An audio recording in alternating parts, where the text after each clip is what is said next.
Secretary of Labor and Employment Silvestre Bellio III, Acting Secretary of Foreign Affairs Enrique Manalo, and the other members of the Cabinet present.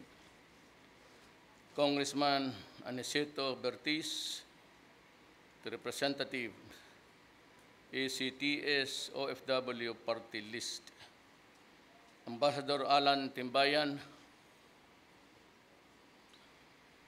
pagkanandoon na. Mayor Inday Sara Duterte Carpio. Is my daughter here? I'd be most surprised if she is here. Fellow workers in government, my beloved countrymen. I will just read my speech. We are running out of time. I live today to embark on a mission to forge deeper and more meaningful and more positive engagements with the Middle East.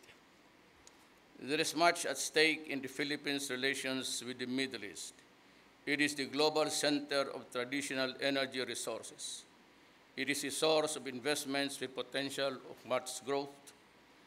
It is an expanding market for Philippine key political products and services, and it is home to the largest group of Filipinos working overseas.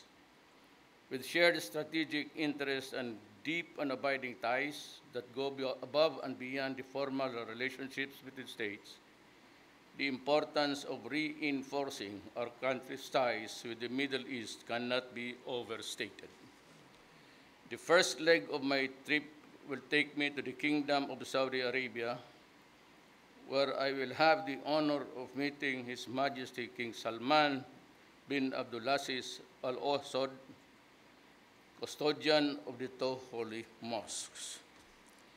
It is and will be an important and valuable opportunity to reaffirm a lasting friendship and seek ways to further broadening cooperation, particularly in political security and defense, trade and investments, anti-narcotics, labor, energy, education, and culture. From Riyadh, I will proceed to the Kingdom of Bahrain, where I will have the opportunity to meet King Hamad bin Isa al-Khalafi in Manama. With the special ties between our two countries, I shall seek to expand the frontiers of friendship and tap into the converging interests in order to intensify two-way trade and investments, seek greater political security, cooperation, and exchange to increase trade and commerce.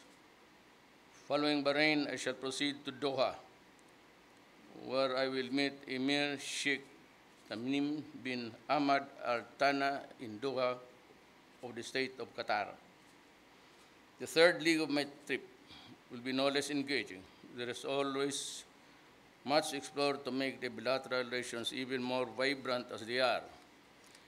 We will seek greater political security cooperation, collaboration in the field of health and culture. It is on top of this agenda of spurring two-way trade and investments. This will be my first meeting with esteemed leaders of the states and the Gulf. I will seek to support for our efforts to bring just and lasting peace in Mindanao. I also look forward to exchanging views with them on regional security issues, promoting intercultural dialogue and the Philippines' efforts at community building in ASEAN. While in the Middle East, I will meet the Filipino communities. I am excited to see them and thank them for their support for our efforts to bring reform and change in our country. As I have done in the past visits, I will report the progress immediately upon my return to the Philippines. Our people in Batangas are still reeling from the damage brought by the recent earthquake and reported incidents of collapsed walls of residential houses and buildings and landslides. We are, however, relieved that no deaths have been reported despite the reported number of aftershocks. The concerned citizens of our government have immediately responded to give relief and ease the suffering of the affected residents by conducting evacuation, clearing of landslides along roads, and dispatching ready-to-eat foods.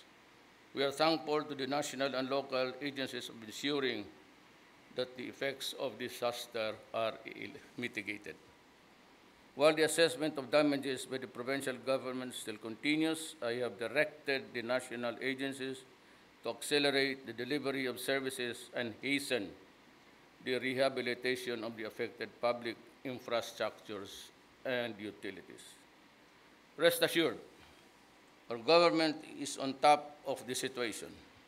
I have personally ordered that relief operations be undertaken immediately to restore normalcy in the affected areas as soon as possible.